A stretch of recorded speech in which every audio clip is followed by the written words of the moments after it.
Hey guys, Edwin Evers, Major League Fishing Pro here. One place that I'm always going to check in the dog days of summer is the creeks, the rivers that feed whatever body of water you may be fishing.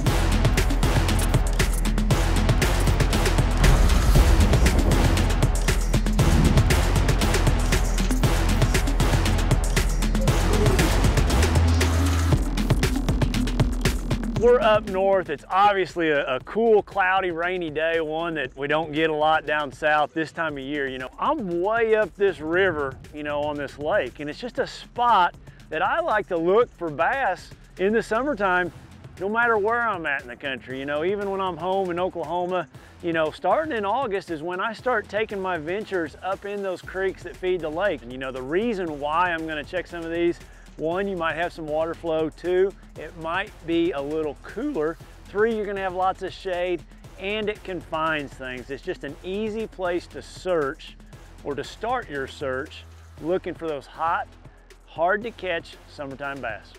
When I'm up here fishing these creeks and rivers, you know, as far as the baits that I like to fish, you know, watercolor is really gonna dictate that. You know, here I've got fairly clean water. It's got a little coffee stain to it, you know, and I'm flipping this outside grass edge. It's just the best presentation for this, you know. But maybe your current lake or river, you know, doesn't have grass, so maybe it's like stumps and laydowns, you know. Still, that's going to be a bait that you're going to need to flip. But I'm also going to mix in, say, a square bill or a spinner bait. And the one bait that I always have tied on, especially for this time of year, you know, going into the fall, late summer, is a buzz bait. You've got to be able to throw a buzz bait in these situations. It's just a bait that shines that time of year. Keep your color simple. You know, you're imitating a crawdad or you're imitating a shad. So if I'm in really dark water, muddy water, a black blue, if it's fairly clean, it's going to be a green pumpkin hue. That spinner bait, you know, that buzz bait's either going to be white or it's going to be black. That crankbait, chartreuse blueback in that stained water, you know, more of a white-sided bait, you know, if the water's a little cleaner. So when I'm back in these areas, you know, when you're back in those creeks looking for that stretch or looking to get a bite, a couple things that I do to help narrow it down would be obviously those hard bends. The harder the creek bend, the better. You know, what happens in those bends is, you know, over time the current erodes them, they become deeper. The banks are a little bit steeper where a bass can you know, slide up and down a bank very easily.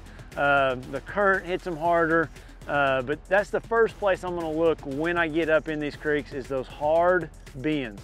Another place that I really like to look when I get up in the creeks or the rivers that feed these lakes is any secondary creek that comes in, or ditches, you know, especially, you know, summertime when you haven't got a lot of rain, and then you have a day like today where, you know, man, it poured all morning. It was 85, 90 degrees yesterday, and here I am bundled up in all this stuff.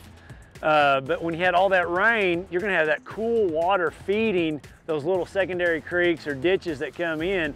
It's also a great place to look and to put your lure. You know, those bass move in there to feed in that cooler water, bringing those nutrients, crawdads, whatever it is, into the system. The other spot that I'm gonna always check when I get into a creek or a river like this, I'm gonna go as far up that thing as I can. Usually the last half mile. For whatever reason, bass tend to migrate upstream throughout their life, and always that last half mile could be the magic stretch. You know, something to put into perspective that really was an eye-opener for me. Back home, I live about 12 miles from a local lake there, a big lake, and one of the tributary creeks comes all the way up close to my house. And when that lake floods and that creek's flooded out, there's no way to ever get a boat there. Never, no way possible. But the water's flowing enough that fish can swim upstream just like a salmon. And right there at my house, that creek is not any wider than this boat, but I've caught 4-pound bass there at a low water dam. They had to swim from that lake all the way up to that low water dam. Thus, my theory of going as far up these creeks as you can possibly go, there's always a magic little stretch right there, I promise you. You know, in a nutshell, that's how I break down these creeks and rivers that feed the lakes. For me, it's just a great place to look, especially this time of year. For other great tips and tricks, you know, go to MajorLeagueFishing.com. There's a slew of pros that are sharing some great information that I'm always learning stuff, and you can too.